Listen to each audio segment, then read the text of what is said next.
Good morning, everybody. I would like to introduce the wonderful Stav. Now, Stav has been a Mitra here for some 3 years now. And before then was a long-term practitioner with a variety of different teachers in her role in human aid around the world in the various places that she worked, including places like Bangladesh, Myanmar, other places in Southeast Asia, and has been intimately close to people that are working in dire need situations and people that have needed pathways out of difficult lives. And so that, I think, is a perfect way to set up what Stav is talking about today. It's a significant part of the Triratna tradition is the relationship between our founder and another teacher named Dr. Ambedka. So without further ado, please take it away, Stav. Thank you, Dan. Yeah, today I'll be talking about Dr. Ambedka, who was one of India's most remarkable leaders and also Buddhists. And I only discovered Dr. Ambedka a few years ago when Dane told me about a book when I was on retreat with him at Vijay Loka, a book on Dr. Ambedka by Sagarachita, who was the founder of Triratna, which the Sydney Buddhist Centre is part of. And I was actually astonished that in all these decades, I'd never ever heard of Ambedka.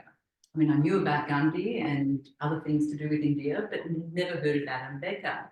And then again, when I joined Indigo Foundation, where I currently work, I found that 2 of the local partners in Tamil Nadu that are being supported would celebrate Dr. Ambedka's birthday, which is actually tomorrow, the 14th of April. And these 2 partners in Tamil Nadu are actually predominantly Christian, there's some Muslims and others. So what I discovered was that the significance of Dr. Ambedka is much, much greater than Buddhism. And I was really fortunate last year that I was able to do a deep dive led by Kamalamai, who's with us today on the screen. We actually studied the Mitra chapter on Dr. Ambedka, which I highly, highly recommend. And then I did some reading and watched some films and other things before I travelled to Tamil Nadu last September. So Dr. Ambedka was born among the so-called untouchables in India. We don't really use that term. We're not supposed to, but it is more widely known than the term Dalit. When I say Dalit, people look at me puzzled, but untouchable. And what was remarkable was that given this sort of birth in the lowest of the caste system, so I think you might know India's caste system, there's 4 levels, the Brahmins at the top, and then I think it's called the servants, which is the 4th class, and then below that are the untouchables or the Dalits. And it's a social group into which an individual is born. It's just passed through generations. So this is the family that Dr. Ambedka was born into in 1891. And what was remarkable that not only did he, rise above these circumstances, because what we would expect at that time was that, he'd be obscurity and poverty and deprivation, but he had a level of success that was far more spectacular than any child of privilege that might have been born in one of these high castes. He was one of the first Indians to actually go to college, and he also got a number of higher degrees, masters and PhDs from universities in the US and the UK. And when he came back to India, he started working, but despite these incredible achievements, he was still treated with discrimination. Like in his first office job, he wasn't allowed to drink water. No one would rent him a room. So he had this incredible difficulty. And at the time, he was one of the most educated men in India with this, with these various degrees and international qualifications. And what was also remarkable was that he became the first justice minister in the cabinet that took place after India achieved independence in 1947. And in that role, which is sort of similar to our Attorney General, he was one of the principals, of India's constitution. So it was just remarkable what he achieved. But despite all this, he was still seen as inferior. And so what he did, I think, is what Dane beautifully put, is he looked at a pathway to get out of this situation, to free himself, but also to free untouchables from the tyranny of caste. And what he decided was that the answer lay in the liberation of the heart and mind, and he converted to Buddhism. And what my talk will do today is just focus on his influence in Buddhism. But I think it is just important just to touch on some of the other achievements. And then there's this book that was written in 2022, which is quite recent, by a guy called Shashi Tharoor, who was also in the Indian ministry and quite senior in the UN. He was one of the undersecretaries under Kofi Annan, so quite an influential global and Indian figure. So he wrote a book on the life of Ambedka, and I'll quote him as a succinct way of sort of summarising those contributions. What he actually writes is that there is no more important figure in contemporary India after Mahatma Gandhi than Dr. Ambedka. And what he's saying is his posthumous stature has grown enormously since he died. He was a controversial figure in his own time, and he ran for election and he lost more elections than he won. And he attracted both criticism and admiration. But what Tharoor writes in this book is that all political parties are now sort of laying claim to the legacy of Ambedka. And what he also says is that he's not as well known globally as he deserves to be. In addition to Dalit rights, Dr. Ambedka also advocated for women's rights. He was a strong supporter of gender equality, a point that Arundhati Roy makes in this book that I'll refer to you later, when she writes about Gandhi and his stance on gender equality. And what Dr. Ambedka, in his role in drafting the Constitution after India's independence, he was instrumental in including provisions for gender justice in the Indian Constitution. So what we have in today's Constitution in India are gender neutral laws and guarantees for equal rights for women in all aspects of life. I mean, it's different what's happening in India, but it is in the Constitution.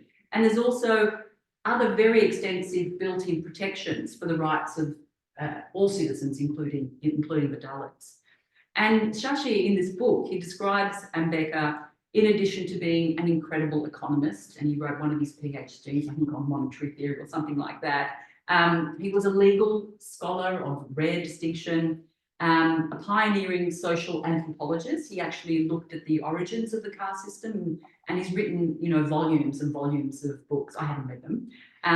But what he says in this book is that he calls him modern India's first male feminist. And he writes that his speeches, so the speeches of Ambedka and the legislative initiatives on women's rights, nearly 90 years ago now, would be considered progressive even in today's India. So what I'll do in the short time that I have today, and please someone keep time because I can say a lot about it, but what I'll do just for the purposes of this audience is I'll focus just a few reflections on his influence in Buddhism.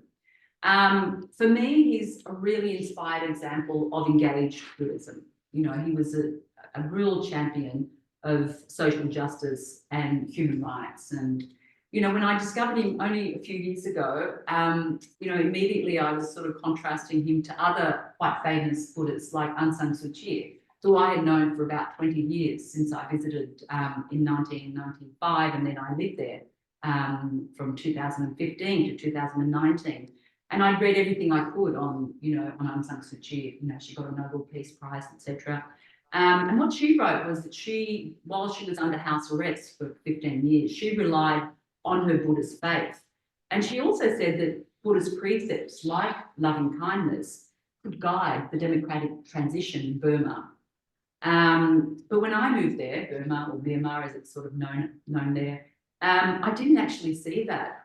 What I witnessed was a sort of racial and religious superiority amongst the majority Burman Buddhists at the expense of ethnic and religious minorities. And there's like 135 ethnic minorities plus the Rohingya.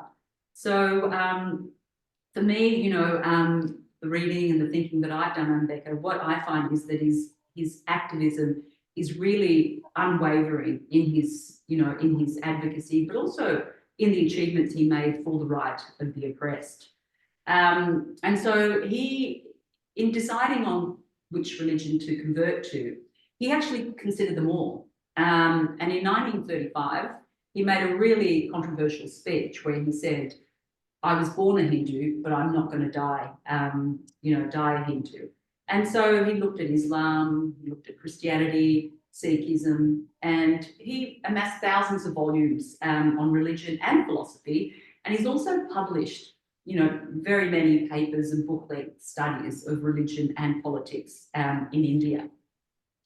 And the question that Dr. Ambedka asked when he was considering which religion to convert to was, which of these traditions will give my community the most dignity? Dignity was a word that he used a lot.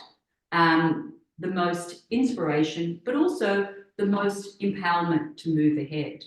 And to Ambedka, Buddhism seemed to offer something unique that I think many of us know about. Certainly, it's something that I find very compelling and attractive. And that's this reticence to lock onto these fixed beliefs or practices. The notion in Buddhism that you must experiment within the laboratory of your own mind to see what works and what makes sense. And Dr. Ambedka echoed the discourse in the Kalama Sutta, in which the Buddha said, don't blindly trust teachings and writings. Test them in your own life. And so this was the pathway that Dr. Ambedka chose. And what's really interesting, he writes and talks a lot about sort of the oppression of the caste system externally, but also internally. And he talked about how the discrimination, as is often the case, for the oppression of all sorts of groups, is that it's internalized by its victims as well as its beneficiaries and sort of accepted as the natural order of things, that women have this role or this minority has that role. And what he writes, and I quote here, what struck me most was that my community still continues to accept a position of humiliation only because caste Hindus persist in dominating over them. And he'd say to his followers, you must rely on your own strength. Shake off this notion that you're inferior in any way. So the political change was as important as the social and religious and spiritual change. So there's this really famous scene, and it's documented in that book. I don't know if there's a copy in the library here, but the book by Sagarachita about Dr. Ambedka. There was this mass conversion movement inspired by the teachings of the Buddha. And he took about 2 decades to decide on Buddhism, and there's various theories why. One was that when he was a politician, he didn't think it was appropriate, but he did really look seriously. And then he took the refuges and the precepts from the most senior monk in India at the time. And then in turn, he then converted hundreds of thousands of untouchable Dalits at the same ceremony. Now, the figures I've seen are anywhere from 250 million to, anyway, it's a very large figure. It's either a quarter or 500,000 people just in that one ceremony. So I think the more accurate figure I've seen is about 360,000, but I don't know how they count. Anyway, it was huge. It was absolutely huge. So suddenly you had hundreds of thousands of Buddhists from this one ceremony. And really, really sadly, 6 weeks after this, incredible moment and movement, he died. He'd been quite unwell, and he died. And what was also, I think, just so remarkable was that Sagarachita, I call him Bhante, who is, started the Triratna movement. He was in contact with, with Ambedka. He'd met him in the 1950s a couple of times when Bhante was a Buddhist monk in India.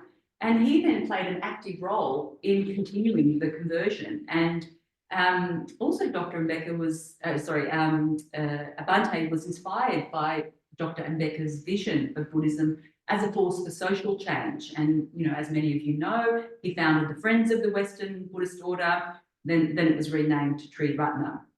with the aim of creating a new Buddhist movement on the principles of social justice and equality. So you've got a very strong influence in our tradition coming from Ambedka. So in this book as well, there's sort of reflections on what his legacy is today. And it's hard to know sort of exactly, you know, it's even hard to know sort of the number of Buddhists and some of these, but we do know that that the landscape of Buddhism and social activism continues to be, you know, continues even to this day in India and beyond. What we do know is in Maharashtra, the state, you know, in India where Ambedka Dalit Buddhist movement was centred, has one of the lowest rates of caste discrimination in terms of untouchability in India. We also know that there are better social indicators for the Buddhist Dalits, you know, things like literacy rates and gender equality. And so we do know that what Ambedka managed to do was, you know, really reduce suffering and inequality. And I think what I've learned more recently is that other minorities have found inspiration in Ambedka's fight against discrimination. The Hungarian Romani people in the late 1990s, there's also been a conversion to Buddhism there. There is just one thing I just want to touch on really briefly, and that is that while there are these monumental achievements, the caste system is still alive in India. And, you know, under Modi's leadership the last 10 years, the situation for minority groups has deteriorated. And some of these forces, and I won't go into detail, but Dr. Ambedka foresaw also in the way the constitution was framed, you know. And sort of for me personally, the two main things that I wish I had in my sort of growing up in, you know, the tradition that I grew up in here was this idea of free inquiry. You know, I grew up in a, you know, community that you were encouraged to ask questions about religion. And also, you know, when I was growing up, you know, some members of my community didn't value girls equally to boys. And one of the quotes that I absolutely adore from Dr. Ambedka is, he says, "I measure the progress of a community by the degree of progress which women have achieved." And what we are seeing in India today is many social projects. There's schools, there's hostels, there's social work, and Dharma communities that are being led by women. And yeah, just in concluding, about half of the total Triratna Buddhist community, that's the Friends and the Mitras, and about a third of the order members are in India. In the UK, there is the India Dharma Trust and the Future Dharma Fund, which is actually supporting ordained Buddhists to take Buddhism across 16 states in India. I think there's about 1,700 people, half of women, that are training for ordination. So there is this incredible movement. And I think in sort of, you know, in the sort of foreword of this book, you know, which I feel is so sort of apt, particularly given my own ignorance about Ambedka until recently. What he writes in this book is, you know, it's the dedication is to the people of India, to whom Ambedka gave so much that we are yet to fully appreciate.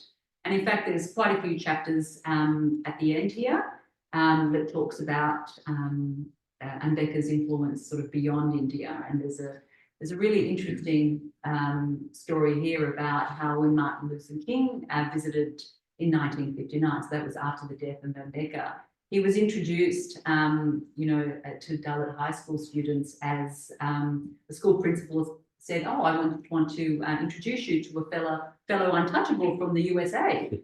And at first, you know, Martin was like, "Oh, I hadn't sort of, you know, I've been here, I've been dining with prime ministers, I've been, you know, what's the connection?" And then when he thought about it, he thought, yeah, for the people that I'm fighting for, they are consigned to the lowest ranks of, you know, in America for centuries. And he said to himself, yeah, I am an untouchable, as is every Negro in the United States. And so there's so many examples.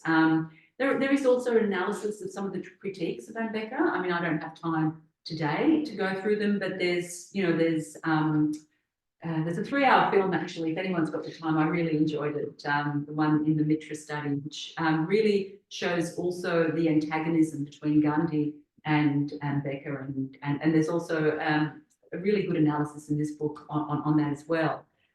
So there are criticisms about his sort of blanket denunciation of Hinduism, because there were people at the time that were sympathetic, like we have in all, communities now where there's an oppressor. There are people who don't believe in it. The clash, some people called him ungracious after Gandhi died, and there's a few other critiques. But I think what's sort of remarkable, I think, for all of us is just what he managed to achieve in his lifetime and beyond. And I think in concluding, I just hope that we find his example as an inspiration to work on not just our own individual spiritual and social economic progress, but also the progress of all living beings. So thank you.